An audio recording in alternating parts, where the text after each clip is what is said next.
Sorry, I missed you the other day. Excuse me. Sir. Yeah, I was a fan. My both lost. And that's sir want a picture एक photo बना के अंदर इस तरफ से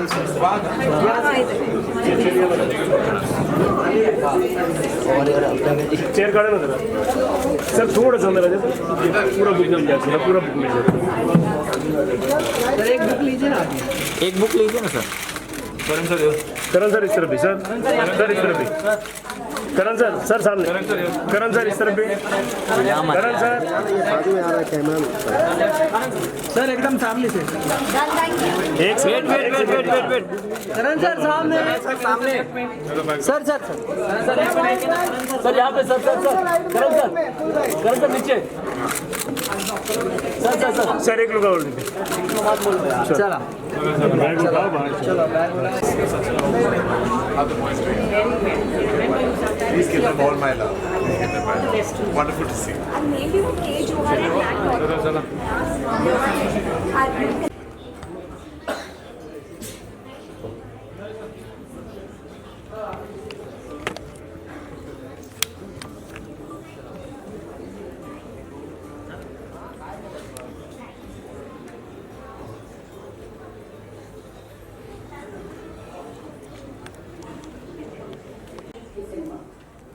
I'm delighted and proud with how the book has shaped up.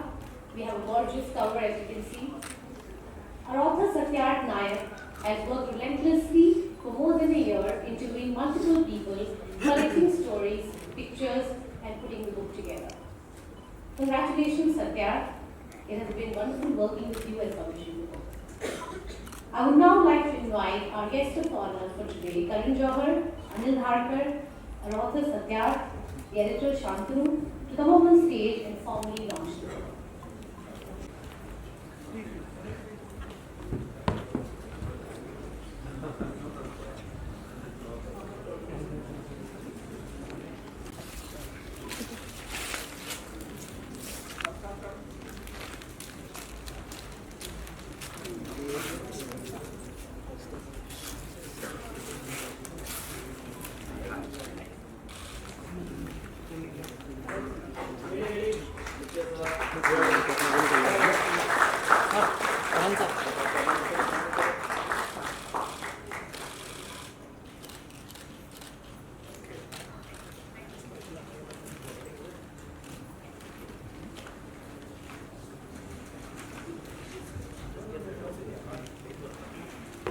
I would now like to invite and request Anil in the shade. Want to be here, because I think he's also held up in some work, but you can understand that his state of mind, that even after a few years have passed, he has not overcome the shock of losing someone who was so beautiful and so wonderful and lose her so early.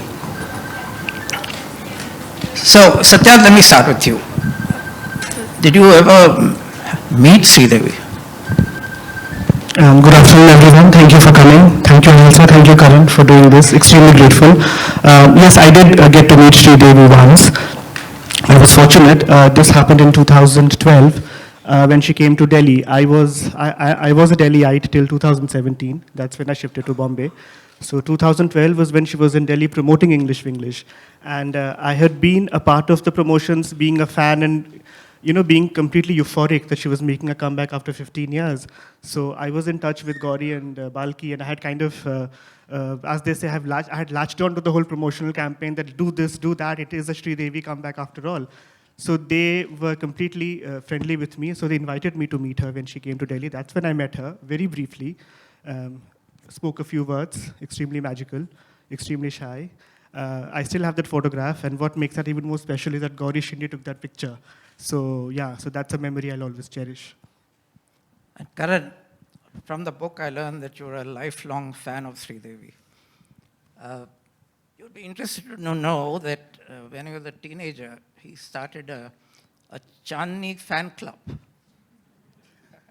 And he also had a video of the best of Shridevi, which he kept looking at again and again and again. So what made you such an avid fan? What was it about Shridevi that affected you so much? You know, for me today and every moment of Shridevi's is just takes me back to my entire childhood, my entire being, my passion and love for the movies, my absolute obsession with Hindi cinema. I think she has a large part to do with it. I can't recall the moment where I thought I fell madly in love with her. I was just her biggest fan. And I grew up in South Bombay. And that was a locality where kids around me weren't very, I would say they weren't very interested or excited in Hindi cinema at that time. It was in the 80s. I grew up in this neighborhood that you would know, Anil. I grew up in Malabar Hill, and kids in my area, they were a lot more, I think initially more interested in, you know, whether it was comics or it was like other forms of entertainment, Hindi cinema being the lowest in their priority list. I, unfortunately or fortunately, was just not very sporty and not very interested in everything else. So I just sat at home and watched movies. And I remember watching all of Shridevi's earlier works. And the loss of sports is a gain of movies. It's a gain of movies. Well, I don't advocate that at all, because I think, you know, being sporty is all good for various reasons, not just the athletic part of it or the fitness part of it, just in terms of your headspace. But I just grew up watching, I remember watching her appearance in Julie, and, you know, and then went on when she made her big comeback with Julie Himmat. had a small role. Yeah, but Himmat Wala was where I remember going with my house help at that time to see Himmat Wala in a cinema hall. And because nobody in my immediate surrounding wanted to come with me. And I went multiple times and saw Himmat Wala.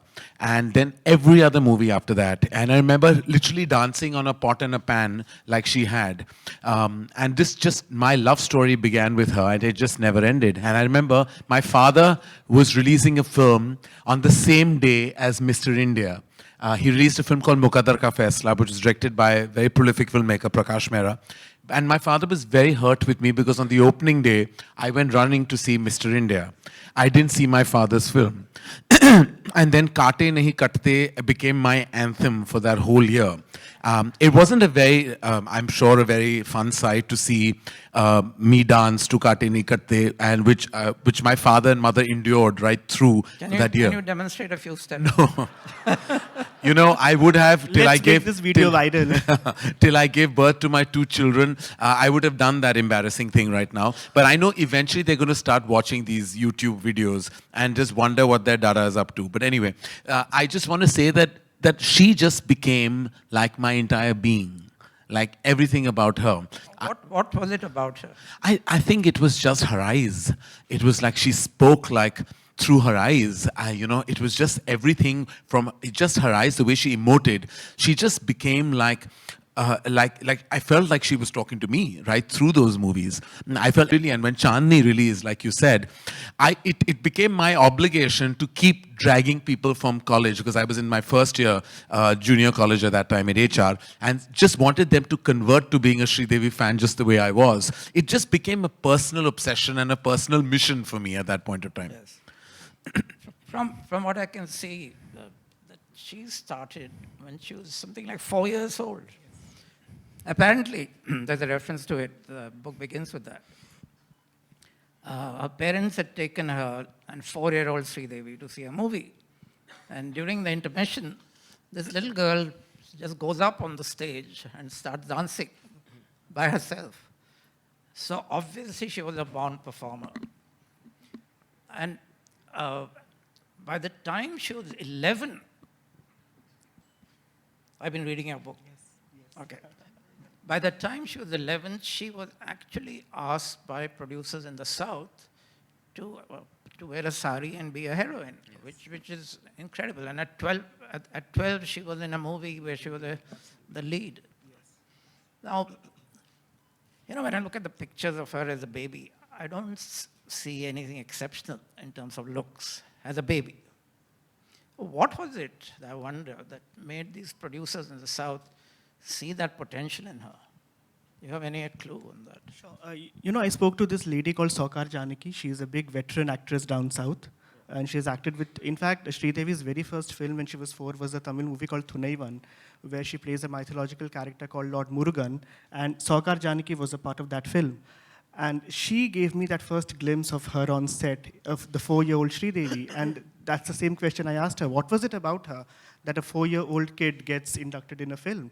And she said, there was something, like Karan said, something about her eyes. There's something about her eyes that she just drew you in. And she also had this inborn talent that she could follow directions very easily. Almost every director I've spoken to who have directed her as a child artist says she was very obedient, extremely obedient, and she could replicate what you did, what you showed her. And she could just absorb what you showed and produce exactly that, and even take it notches higher. She was not an actress by education. She was an actress by observation. Ever since she was a child, so she would observe. She was also one of the few actresses from the South who couldn't dance, who hadn't learned Exactly, she dancing. was not trained. Not many people know she was not a trained dancer. In fact, I asked her, I remember, and of course I had the great fortune of knowing her. And I asked her, and I said, when did you train in classical dance? And she said, sets have been my only training ground. Whether she said, I'm not a trained Kathak dancer, trained Bharatnatyam dancer, I know nothing. I know how to dance in motion pictures, and that's what I picked up on sets. And it's amazing because actually if you see, it's not that her footwork was ever that bang on or correct. If you see Madhuri Dixit's footwork, it's much more like correct and technically on point. But Shridevi's face danced. Her face danced, and that's what always matters in cinema. She danced for the camera. That's a lovely phrase, her face dance. She danced for camera. Yeah. She didn't dance for you to give her an award in classical dance. She danced switch on, switch off, which I'm sure Satyarth has written in the book as well, because I've seen it up close. And it is something that, you think that you've heard it as legend goes in the movies, that Shridevi had this switch on, switch off, but it was just that. It's like whatever she did, she